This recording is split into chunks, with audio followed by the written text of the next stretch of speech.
नमस्ते। हिंदू पुराण की रंगीन दुनिया में हमारे साथ इस सफर पर आइए।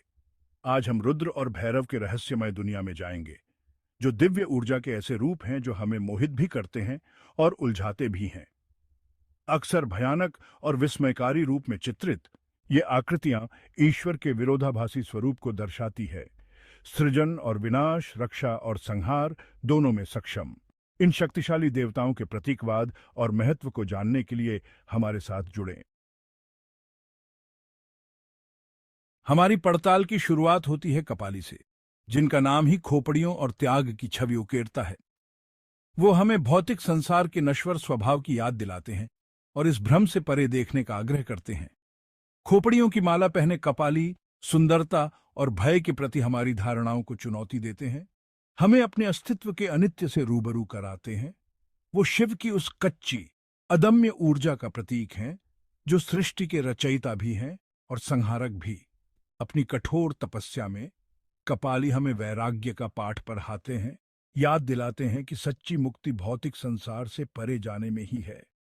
वो उन लोगों के लिए मार्गदर्शक हैं जो आध्यात्मिक मुक्ति की तलाश में हैं, उन्हें अपने मोह माया को त्याग कर परम सत्य को अपनाने के लिए प्रेरित करते हैं। कपाली का आइकनोग्राफी, जिसमें अक्सर जटाएं, भस्म से सना हुआ शरीर और तीसरा नेत्र दिखाया जाता है, सांसारिक इच्छाओं पर उनके वैराग्य और उच्च चेतना से उनके जुड़ाव को दर्शाता है। कठोर कपाली के विपरीत अब हम मिलते हैं पिंगल से, जो सूर्य की तेजस्वी ऊर्जा से चमक रहे हैं। उनका नाम ही, जिसका अर्थ है गौर या सुनहरा, गर्मी, प्रकाश और जीवनदायिनी शक्ति के साथ उनके जुड़ाव को दर्शाता है। पिंगल उस प्राणिक ऊर्जा का प्रतीक है जो पूरे ब्रह्मांड में व्याप्त है। वह प्राण जो सभी प्राणियों को जीवित रखता है। वो शिव के जीवनदायी रूप, उस स्रोत के रूप में अवतरित हैं जहां से सारी सृष्टि का जन्म होता है। अक्सर तेजस्वी रंग, त्रिशूल और डमरू धारण किए हुए, पिंगल हमें जीवन, मृत्यु और पुनर्जन्म के चक्र की याद दिलाते हैं। वो सृजन और विनाश के शाश्वत नृत्य का प्रतीक हैं, हमें याद दिलाते हैं कि विनाश में भी नई शुरुआत का बीज छिपा होता है। पिंगल की ऊर्जा स्फूर्तिदायक और परिवर्तनकारी है, जो हमें जीवन की गतिशीलता को अपनाने के लिए प्रेरित करती है। हमारा सफर हमें रुद्रों की दुनिया में भीम रूपा के पास ले जाता है, जिनका नाम ही विस्मय और भय पैदा करता है। उनके रूप को अक्सर विशाल और दुर्जय बताया गया है, जो ब्रह्मांड की कच्ची, अदम्य शक्ति का प्रतिनिधित्व करता है। भीम रूपा शिव के विनाशकारी पहलू का प्रतीक है, वह शक्ति जो अज्ञानता और भ्रम का नाश करती है। वो तूफान है जो अंदर और बाहर दोनों जगह क्रोध फैलाता है, हमारी पूर्व कल्पित धारणाओं को चकनाचूर कर देता है और परिवर्तन का मार्ग प्रशस्त करता है। फिर भी इस भयानक रूप में एक गहरा सत्य छिपा है। विनाश केवल अंत नहीं है, बल्कि नवीनीकरण का एक उत्प्रेरक भी है। भीमरूपा हमें याद दिलाते हैं कि कभी-कभी हमें अपने गहरे डर का सामना करना चाहिए और वास्तव में विकसित होने के लिए अपने अहंकार की संरचनाओं को तोड़ना चाहिए। उनकी उपस्थिति परिवर्तन को स्वीकार करने, सृजन और विनाश के उस लौकिक नृत्य के सामने समर्पण करने का आह्वान है, जो सभी अस्तित्व को नियंत्रित करता है। अध्याय 4, विरूपाक्ष, सर्वदर्शी। अब हम विरूपाक्ष की ओर मुड़ते हैं, जिनकी आंखें बेमेल हैं। एक ऐसा नाम जो उनके बहुआयामी स्वभाव की ओर इशारा करता है। वो सब कुछ देखने वाले हैं। वो देखने वाले हैं जो अटूट निगाहों से अस्तित्व के नाटक को देखते हैं। विरूपाक्ष शिव की सर्वज्ञता का प्रतीक है, सभी चीजों को देखने की उनकी क्षमता का, प्रत्यक्ष और अप्रत्यक्ष दोनों का। उनका तीसरा नेत्र, जिसे अक्सर उनके माथे पर लंबवत रूप से दर्शाया जाता है, उच्च चेतना के जागरण का प्रतिनिधित्व करता है, भ्रम के आवरण से परे देखने की क्षमता का। विरूपाक्ष हमें याद दिलाते हैं कि हमें लगातार देखा जा रहा है, निर्णय के साथ नहीं, बल्कि समझ और करुणा के साथ। वो हमें प्रामाणिक रूप से जीने, अपने कार्यों को अपनी उच्चतम आकांक्षाओं के साथ जोड़ने की चुनौती देते हैं, ये जानते हुए कि हम सत्य की उस सर्वव्यापी दृष्टि से नहीं छिप सकते। अध्याय 5, विलोहित, जीवन और मृत्यु का लाल रंग। हमारा अन्वेषण हमें विलोहित तक ले जाता है, जिनका नाम लाल रंग का प्रतीक है, जो जीवन, मृत्यु और सृजन और विनाश के चक्र का एक शक्तिशाली प्रतीक है। उन्हें अक्सर लाल रंग के साथ चित्रित किया जाता है, जो रक्त के साथ उनके जुड़ाव को दर्शाता है, जो जीवन का सार है। विलोहित अस्तित्व के विरोधाभासी स्वरूप को दर्शाता है, जहां सृजन और विनाश का अस्तित्व एक दूसरे से जुड़ा हुआ है। वो हमें याद दिलाते हैं कि मृत्यु अंत नहीं बल्कि एक परिवर्तन है, एक वापसी है उस स्रोत की ओर जहां से सारा जीवन उत्पन्न होता है। विलोहित का लाल रंग शिव के नृत्य की प्रेरणादायक तीव्रता का भी प्रतीक है, जो अग्निमय ऊर्जा है जो लौकिक नाटक को बढ़ावा देती है। वो इस बात की याद दिलाते हैं कि मृत्यु के सामने भी जीवन बना रहता है, लगातार एक कभी न खत्म होने वाले चक्र में खुद को नवीनीकृत करता रहता है। अध्याय 6, अजेय अजेय आत्मा।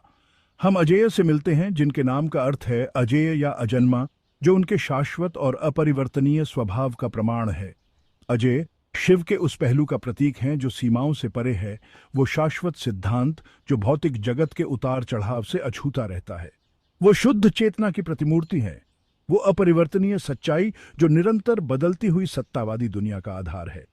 अजेय की उपस्थिति हमें याद दिलाती है कि हम में से प्रत्येक के भीतर दिव्यता की एक चिंगारी रहती है, एक शाश्वत ज्वाला जिसे बुझाया नहीं जा सकता। वो शक्ति और दृढ़ता का स्रोत है जो हमें याद दिलाते हैं कि प्रतिकूलता का सामना करने पर भी हमारा असली स्वभाव अछूता और अजेय बना रहता है। अजेय को अक्सर शांत चेहरे के साथ चित्रित किया जाता है, दुनिया की अराजकता से अविचलित, जो उनके अटल स्वभाव का प्रतीक है। अध्याय 7, शास्ता, मार्गदर्शक और रक्षक। हमारा सफर हमें शास्ता तक ले आता है, जिनका नाम शांति, अनुशासन और मार्गदर्शन की भावना पैदा करता है। उन्हें अक्सर सुरक्षा के लिए याद किया जाता है और माना जाता है कि वो अपने आध्यात्मिक रास्ते पर व्यक्तियों का मार्गदर्शन करते हैं। शास्ता शिव के उस पहलू का प्रतीक हैं जो व्यवस्था, धार्मिकता और ब्रह्मांडीय नियम का प्रतिनिधित्व करता है। वो भीतर के गुरु हैं, विवेक की वह आवाज जो हमें हमारी उच्चतम क्षमता की ओर ले जाती है। शास्ता हमें याद दिलाते हैं कि सच्ची स्वतंत्रता खुद को धर्म के साथ जोड़ने से आती है, जो ब्रह्मांड का अंतर्निहित क्रम है। उन्हें अक्सर शांत और संयमित चेहरे के साथ चित्रित किया जाता है, जो एक शिक्षक और मार्गदर्शक के रूप में उनकी भूमिका का प्रतीक है, जो धर्म ग्रंथ या माला धारण करते हैं। अध्याय 8, शंभु, मंगल का अवतार। अब हम शंभु से रूबरू होते हैं, जिनका नाम ही शांति, सौहार्द और मंगल की अनुभूति कराता है। शंभु शिव के उदार और करुणामयी पहलू का प्रतीक है, जो आनंद, सद्भाव और खुशहाली लाते हैं। वो शिव की कृपा का अवतार हैं, वो कोमल वर्षा जो प्यासी धरती को सींचती है। शंभु हमें याद दिलाते हैं कि जीवन की उथल पुथल और चुनौतियों के बीच भी शांति और सौहार्द की एक अंतर्निहित धारा बहती रहती है। उन्हें अक्सर शांत चेहरे के साथ आभूषणों और फूलों से सजे हुए दर्शाया जाता है, जो सुंदरता, प्रचुरता और आध्यात्मिक पूर्णता का प्रतीक है। अध्याय 9, चंद, प्रलय का उग्र तांडव। हमारा अन्वेषण हमें रुद्रों की उग्र ऊर्जा की गहराई में चंद के पास ले जाता है, जिनका नाम क्रोध, तीव्रता और विनाश की बेलगाम शक्ति का बोध कराता है। चंद शिव के उग्र पहलू का प्रतीक हैं, जो नकारात्मकता और अज्ञानता का नाश करने के लिए अपना प्रकोप फैलाते हैं। वो प्रचंड अग्नि हैं जो अशुद्ध को भस्म कर देती है, नवीनीकरण और परिवर्तन का मार्ग प्रशस्त करती है। चंद की ऊर्जा एक ऐसी शक्ति है जिसके साथ समझौता नहीं किया जा सकता। एक याद दिलाता है कि सबसे पुख्ता पैटर्न भी तोड़े जा सकते हैं और उनकी राख से नई शुरुआत हो सकती है। उन्हें अक्सर भयंकर मुख के साथ, हथियार लहराते हुए और आग से घिरे हुए दर्शाया जाता है, जो बुराई के नाशक और दुखों के चक्र से मुक्तिदाता के रूप में उनकी भूमिका का प्रतीक है। अध्याय 10, भाव, अस्तित्व का सार। हम भाव के साथ अस्तित्व के सार में तल्लीन होते हैं, जिनके नाम का अर्थ है अस्तित्व या बनना।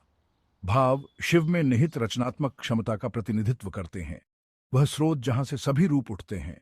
वो आदिकंपन है, वह ब्रह्मांडीय बीज है जहां से ब्रह्मांड प्रकट होता है। भाव हमें याद दिलाते हैं कि हम केवल भौतिक प्राणी नहीं हैं, बल्कि शुद्ध चेतना की अभिव्यक्ति हैं, लगातार विकसित और रूपांतरित हो रहे हैं। उन्हें अक्सर एक युवा, दीप्तिमान देवता के रूप में दर्शाया जाता है, जो सृजन की ताजगी और जीवंतता का प्रतीक है।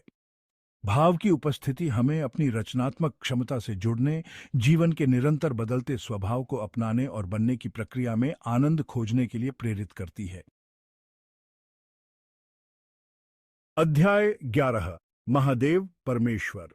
हमारी यात्रा महादेव के साथ समाप्त होती है, जो महान देवता हैं, जो शिव के सर्वव्यापी स्वरूप की अंतिम अभिव्यक्ति हैं। महादेव सभी सीमाओं से परे हैं, जो परमात्मा के पारलौकिक और अंतर्निहित दोनों पहलुओं का प्रतीक है। वो रचयिता, पालनहार और संहारक हैं, जो कुछ भी है, था और कभी होगा, उसका स्रोत है। महादेव की उपस्थिति विस्मय और श्रद्धा को जगाती है, जो हमें अस्तित्व के केंद्र में निहित असीम शक्ति और रहस्य की याद दिलाती है। उन्हें अक्सर उदार और उग्र दोनों रूपों में दर्शाया जाता है, जो सृजन और विनाश के प्रतीकों से सुशोभित होते हैं, जो ईश्वर के विरोधाभासी स्वरूप का प्रतिनिधित्व करते हैं। महादेव का नृत्य सृजन और विघटन का ब्रह्मांडीय खेल है, जो इस बात की निरंतर याद दिलाता है कि सब कुछ आपस में जुड़ा हुआ है और परिवर्तन की स्थिति में है। आउट्रो विरोधाभास को अपनाना। रुद्र और भैरव के वर्गीकरण के माध्यम से इस यात्रा में हमारे साथ जुड़ने के लिए धन्यवाद। प्रत्येक देवता अपने विशिष्ट गुणों और प्रतीकवाद के साथ ईश्वर के बहुआयामी स्वरूप की एक झलक प्रस्तुत करता है। जैसा कि हमने देखा, रुद्र और भैरव केवल डरने या पूजा करने वाले देवता नहीं हैं, बल्कि हमारे भीतर रहने वाले आदर्श हैं। उनकी कहानियों और प्रतीकवाद को समझकर हम खुद को और उस ब्रह्मांड को गहराई से समझते हैं जिसमें हम रहते हैं। हिंदू पुराण के समृद्ध तापस्री में और अन्वेषण के लिए बने रहे। अधिक ज्ञानवर्धक सामग्री के लिए लाइक, शेयर और सब्सक्राइब करना न भूलें।